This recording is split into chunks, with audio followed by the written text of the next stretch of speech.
নমস্কার বন্ধুরা, ঝুমার সাধারণ ঘরোয়া রান্নাঘরে আপনাদের সকলকে জানাই স্বাগতম। আজকের রেসিপি হলো বাঁধাকপি তরকারি, অবশ্যই নিরামিষ বাঁধাকপি রান্না করার জন্য প্রথমে আমরা বাঁধাকপিগুলোকে ছোট ছোট টুকরো টুকরো করে কেটে নিলাম।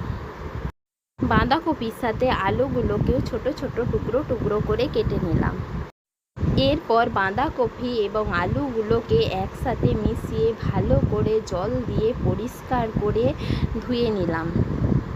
এরপর একটা প্রেসার কুকার নিয়ে তার মধ্যে কেটে রাখা বাঁধাকপি এবং আলুগুলোকে দিয়ে দিলাম। বাঁধাকপি, আলু এবং তার সাথে কিছু ছোলা ভেজানো, সেগুলো প্রেসার কুকারের মধ্যে দিয়ে দিলাম। এরপর প্রেসার কুকারে ঢাকনা লাগিয়ে সিটি দেওয়ার জন্য গ্যাসে বসিয়ে দিলাম। টমেটো, কাঁচা লঙ্কা আর আদাকে কুড়ে কিছুটা নিয়ে নিলাম। এরপর হলুদ গুঁড়ো 1 চামচ, জিরা গুঁড়ো 1 চামচ, লঙ্কা গুঁড়ো 1 চামচ, ধনে গুঁড়ো 1 চামচ নিয়ে নিলাম। কুকারে সিটি দেওয়া হয়ে গেলে সেদ্ধ করা বাঁধাকপি, আলু এবং ছোলাগুলোকে একটা জায়গায় ঢেলে নিলাম। এরপর কড়াইতে তেল গরম করে তেজপাতা, শুকনো লঙ্কা এবং 5 ফোড়ন দিয়ে সেগুলোকে ভালো করে ভেজে নিলাম।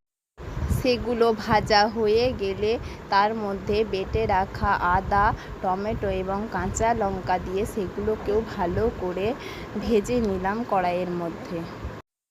ভাজা হয়ে গেলে গুঁড়ো মশলা, লঙ্কা গুঁড়ো, হলুদ গুঁড়া এবং জিরে গুঁড়া কড়ার মধ্যে দিয়ে দিলাম এবং সেগুলোকে ভালো করে খুন্তির সাহায্যে নেড়ে চেড়ে মশলাটাকে কষিয়ে নিলাম। এবং মশলা কষানো হয়ে গেলে তার মধ্যে আগে থেকে সেদ্ধ করে রাখা বাঁধাকপি, আলু এবং ছোলাগুলোকে দিয়ে ভালো করে নাড়াচাড়া করে মশলার সাথে মিক্সড করে নিলাম। মশলা ভালো করে কষানো হয়ে গেলে তাতে পরিমাণ মতো লবণ দিয়ে আবার ভালো করে নেড়ে চেড়ে তার মধ্যে জল ঢেলে দিলাম। জল ঢেলে দেওয়ার পর একটা জায়গা দিয়ে চাপা দিয়ে কিছুক্ষণ রেখে দিলাম। এবার দেখে নেব চাপা খুলে কপিগুলো সেদ্ধ হয়েছে কিনা। কপিগুলো সিদ্ধ হয়ে গেলে পরে ভালো করে একটা জায়গা দিয়ে থেতো করে সমস্ত কিছু একসাথে মিক্সড করার পরে নামিয়ে দিলেই তৈরি হয়ে যাবে নিরামিষ বাঁধাকপির তরকারি। কেমন লাগলো বন্ধুরা, আমাকে অবশ্যই কমেন্টে জানিও।